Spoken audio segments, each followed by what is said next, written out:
You're watching Oak and Age. My name is Alan, and today in a new segment on this channel I'm calling Cocktail Quickies, we're going to be discussing bitters, why they're important, and how you can make your own. It's really easy. Let's jump into it. Bitters are the balancing component of any cocktail. A little bottle like this, it just takes a couple drops and it adds a ton of character to your drink. It packs a potent punch of botanicals, aromatics, spices, earthy notes, all of that good stuff. And the purpose for that is to make sure your drink is not too balanced heavily on the sweet side or the sour side. It just kind of brings it all home, adds complexity. It's really great. So for that reason, bitters are an important, nay, crucial element of anybody's home bar, and they're also absolutely easy to make yourself. One important thing you should know about bitters right up front is that they are all based on spirits. That's right, even this bottle of Angostura actually clocks in at 90 proof, 45% alcohol by volume. There is booze in this.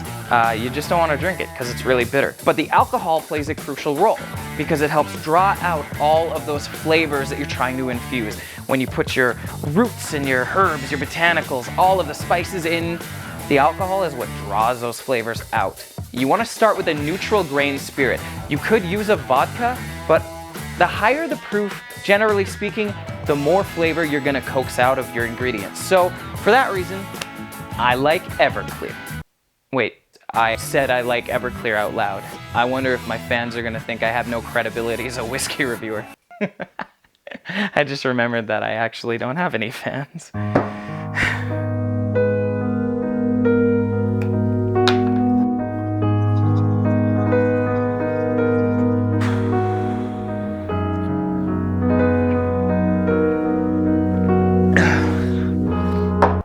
To start this, I'm gonna measure out 200 milliliters of the good stuff.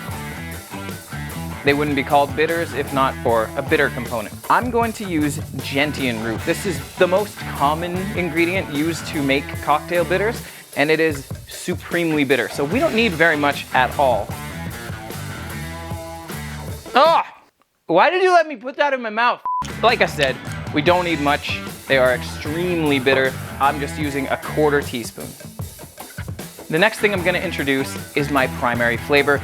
In this case today, I wanna use lavender flowers. I really like how botanical and delicious they are. I'm gonna use a giant heaping tablespoon of lavender. For a little bit of a fruity vibe, I'm adding a half teaspoon of dried mango. That should give it a tropical kick. We're also gonna use a quarter teaspoon of coriander seeds just to get a little bit of an earthy note to it. I should mention, this is not an exact recipe. You don't need to worry about following along to the T. I'm just kind of giving you the framework for how to do this yourself. You can experiment all you want, and I encourage it. For example, here's an experiment I made using some red peppercorn, some red chili flakes, and some coriander seeds, and of course gentian root. This has been sitting here for about a week, and I think in about another week it's gonna be ready to test out, and if it turns out well, I will scale up the batch, make a bigger one next time. Point is, feel free to experiment. I'm gonna add a half teaspoon of sugar just to try and balance all of these flavors together a little bit, sweeten it up. And lastly, for color, I'm gonna add 3 pea flowers to the mix. They aren't going to add any flavor, but as they infuse over the next couple of weeks, they're gonna make this thing into a very pretty blue, and I think that'll look really nice on the top of my cocktail. The next part is really easy. We just mix it all together. I'm using a jar. You can use a mason jar, you can use Tupperware, whatever you got. We're basically just gonna give it a seal and a shake.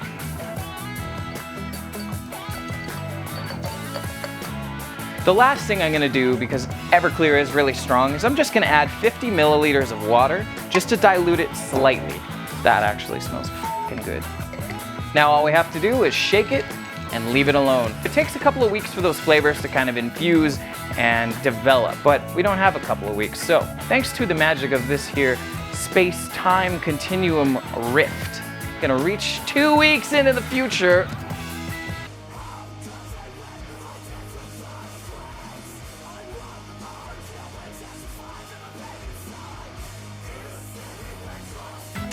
Yeah, there it is. And what do you know? We've got a jar full of flavorful botanical cocktail bitters.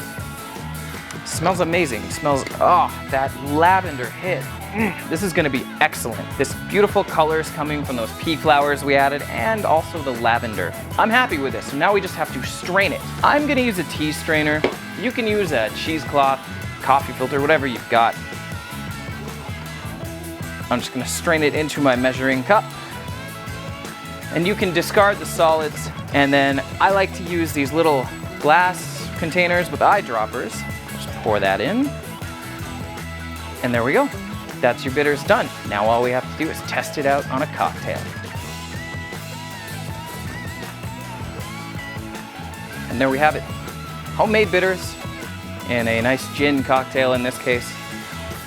So there you go. It's just that easy to make your own bitters at home. You can be as creative as you want. Infuse whatever spices, herbs, botanicals you've got laying around and just experiment. These lavender bitters taste super good in this gin cocktail, so I'm gonna continue drinking it and we'll see you guys next time. Cheers.